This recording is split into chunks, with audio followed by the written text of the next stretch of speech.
11h, Europe 1 Culture Média. Philippe Vandel. Bonjour Luce Bernard. Bonjour Philippe, bonjour tout le monde. Au sommaire, Louise, de votre journal des médias. Les derniers rebondissements de votre feuilleton préféré, les auditeurs le savent désormais, Philippe, vous êtes démasqué, c'est le feuilleton Elon Musk Twitter.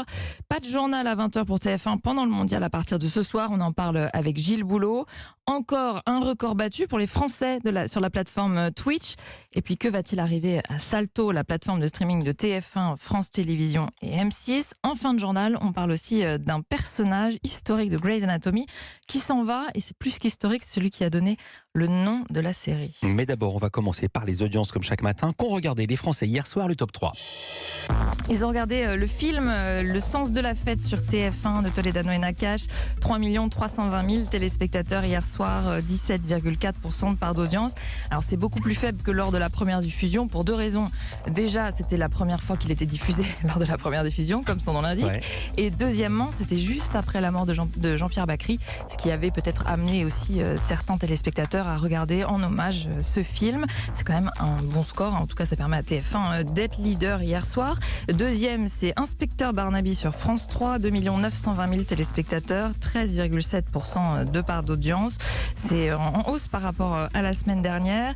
Et puis troisième, c'est France 2 avec son film Largué, 2 720 000 téléspectateurs, 12,8% de part d'audience.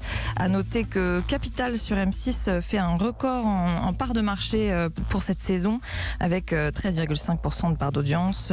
Mais en nombre de téléspectateurs, ça n'est pas encore un record, 2,5 millions de téléspectateurs. C'était une enquête sur la face cachée des géants du e-commerce. Puis on est lundi, il y a donc les audiences du week-end. Louise, que faut-il retenir? Le samedi soir, c'est encore une fois sans surprise la série Cassandre qui arrive en tête, même en rediffusion. En face, la Star Academy se porte bien et se porte même très bien sur la cible commerciale qui intéresse particulièrement TF1. Les femmes responsables des achats de moins de 50 ans, c'est en hausse, c'était la demi-finale. En revanche, du côté d'M6, l'audience est préoccupante. Moins d'1 million de téléspectateurs ont regardé la série The Equalizer. Ce qui fait qu'M6 était seulement 5e chaîne, notamment derrière France 5 qui proposait un nouveau numéro d'Échappée Belle. Ah oui. Ben oui, vendredi soir, les Energy Music Awards étaient en tête, mais n'ont jamais été aussi peu regardés. 3,5 millions de téléspectateurs seulement devant TF1, c'est 600 000 de moins que l'an dernier. Alors que c'était déjà la plus faible audience historique du programme. En face, les téléspectateurs faisaient leurs adieux à Plus belle la vie sur France 3. Et la soirée a donc logiquement été bien suivie par 2 800 000 téléspectateurs. Des fidèles qui étaient presque aussi nombreux un peu plus tôt dans la journée devant les deux derniers épisodes qui eux étaient diffusés à 20h15. Europe 1, le journal des médias. Un week-end encore riche en rebondissements dans le feuilleton Elon Musk Twitter. Notamment avec l'annonce du départ du directeur général de Twitter France, Damien Viel, hier. Alors on ne sait pas si si c'est sa décision. Il a simplement indiqué sur Twitter: fierté, honneur et mission accomplie. Au revoir Twitter France, quelle aventure, quelle équipe, quelle rencontre. Merci à tous pour ces 7 années incroyables et intenses. Un départ qui intervient donc en pleine tempête pour Twitter et ses salariés depuis le rachat du réseau social par Elon Musk. Et justement, le nouveau patron du réseau social a encore fait parler de lui quelques heures auparavant en décidant de réactiver le compte Twitter de Donald Trump. Souvenez-vous, l'ancien président des États-Unis était banni depuis l'assaut du Capitole par ses partisans en janvier 2021. Et c'est suite à un sondage qu'Elon Musk a pris la décision de réactiver son compte. Il a demandé aux internautes s'il fallait donc le rétablir. Le oui l'a emporté, alors d'une courte majorité, un peu moins de 52% des 15 millions de votants. Mais pourtant, pas de nouveau tweet de Donald Trump à l'horizon. Alors il dit qu'il préfère rester sur son propre réseau social, Truth Social, celui qu'il a justement lancé après avoir été banni de Twitter. En revanche, ce qu'il ne précise pas, c'est qu'il a aussi désormais une contrainte supplémentaire. En fait, il a une clause qui lui impose de publier en exclusivité pendant 6 heures au moins sur Truth Social avant de publier ailleurs. Mais bon, avec l'annonce de sa candidature aux élections présidentielles, Donald Trump va-t-il résister longtemps avant de revenir sur Twitter, car il y cumule 87 millions d'abonnés contre moins de 4,5 millions sur Truth Social. On quitte le monde des réseaux sociaux pour une actualité télévision. En raison du mondial de foot au Qatar, il n'y aura plus de journal de 20h à partir de ce soir sur TF1. Je vous rassure, il y aura un journal quand même à 19h15. L'horaire change et le nom aussi quand vous entendrez ce son. Vous ne verrez plus s'afficher le 20h, mais le journal, tout simplement. Le JT va devoir durer aussi moins longtemps. Alors comment on raccourcit un journal? Quels sujets sont privilégiés dans ces cas-là par TF1? J'ai demandé au présentateur, qui lui reste bien le même, Gilles Boulot. L'évidence qui est apparue, c'est qu'on ne pouvait pas rompre le contrat qui nous unit à nos téléspectateurs, qui est d'être un journal de news.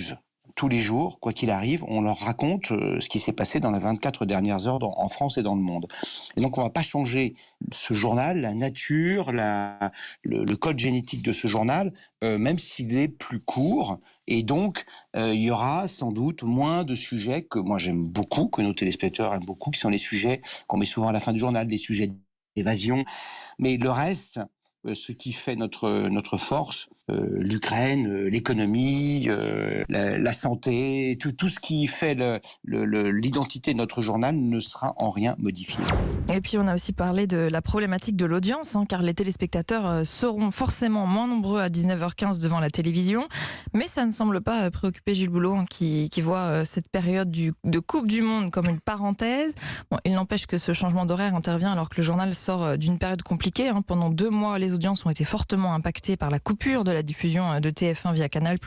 France 2 battait même régulièrement TF1, mais depuis qu'un accord entre Canal+ et TF1 a été trouvé, la diffusion a été rétablie et les bonnes audiences sont de retour, excellentes même, quand Didier Deschamps il dévoile la liste des Bleus en direct. Signe que les téléspectateurs sont donc revenus, mais j'ai demandé à Gilles Boulot s'il avait quand même eu peur que ce ne soit pas le cas, que les habitudes aient eu le temps de changer. Alors il m'a dit ne pas avoir été craintif, mais il n'a pas non plus très bien vécu cette période.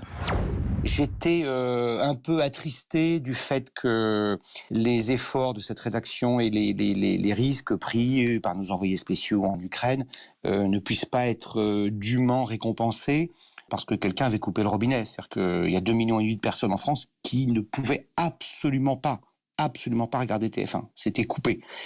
Et donc, quand Liseron Boudoul était en Afghanistan ou Michel Scott ou d'autres en Ukraine, j'avais un petit pincement au cœur en tant que journaliste, en me disant c'est quand même dommage, et même sans doute plus que dommage, que des téléspectateurs fidèles depuis des années ne puissent pas voir le travail de ces journalistes, voilà, qui méritent mieux que d'être pris dans ce différend, me semble-t-il.